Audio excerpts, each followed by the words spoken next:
ये सवाल अपना देखना है। कहता है चक्रवृद्धि और साधारण ब्याज दोनों को मिक्स करके दिया हुआ है इसमें। इसके लिए आप फार्मूला सूत्र खोजते हैं, हम आपको बताते हैं बिना किसी फार्मूला ट्रिक के ये कैसे बनेगा, ध्यान से सुनो। कहता है किसी धनराशि पर एक निश्चित दर प्रति वर्ष पर 2 वर्ष का चक्रवृद्धि ब्याज इतना और उतने ही धनराशि पर 3 वर्ष का साधारण ब्याज कितना है, 3000 रुपया। तो साधारण ब्याज तो भाई साधारण है, हर साल बराबर रहेगा। तो 3 साल का साधारण ब्याज 3000 का मतलब 1 साल का 1000 रुपया हुआ। लेकिन चक्रवृद्धि ब्याज में क्या है कि थोड़ा बहुत परिवर्तन होते रहता है।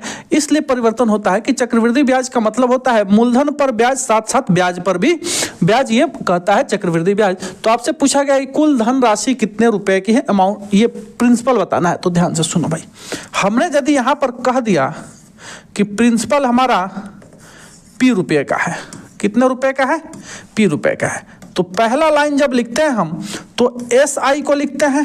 तो S साधारण ब्याज के बारे में कहता है।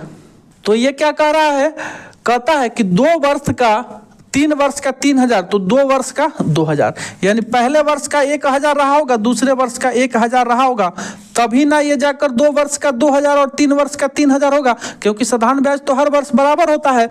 अब ये कहता है कि 2 वर्ष का चक्रवृद्धि ब्याज 2050, तो 2000 तो इधर है, यानी इस मूलधन पर, यानी इस ब्याज पर जो ब्याज रहा होगा वो 50 रुपए का लगा होगा, तब जाकर ये चक्रवृद्धि ब्याज का जो मेरा सिस्टम बनकर तैयार होता है ये बना होगा 2050 रुपए का। बोलिए क्लियर है यहाँ तक। अब देखो भाई, यहाँ से आप क्या निकाल सकते हैं, आप रेट ऑफ इंटरेस्ट यहाँ से निकाल सकते हैं। तो रेट निकाल लीजिए, रेट कितना होगा, 50 रुपए का ब्याज लगा है, ये कितने के, तो 1000 के मूलधन पर, 1000 के मूलधन पर, ठीक है। तो 1 वर्ष का है तो निकाल लो भाई, रेट बराबर कितना, 5%। हमने एक चीज यहां से कैलकुलेट कर लिया है कि रेट ऑफ इंटरेस्ट यानी ब्याज की दर कितनी है। तो 5% ब्याज का दर है, तो यहां भी तो 5% लगा होगा, यानी हम यहां कह सकते हैं कि प्रिंसिपल का 5% जो है ये लगने के बाद ये 1000 रुपये बन जाता है।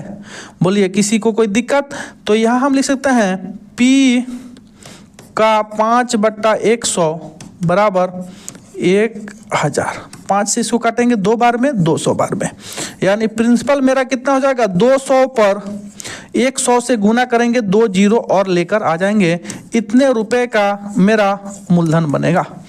कितने रुपए का, 20,000 रुपए का मेरा मूलधन बन जाएगा। देखिए कई लोगों को ये बात ना बहुत अच्छे से समझ में नहीं आया होगा, उसका वजह यह है कि हम ये इसको शॉर्ट्स के रूप में पूरा चैप्टर नहीं पढ़ा सकते हैं। आप हमारे YouTube चैनल पे चले जाइए।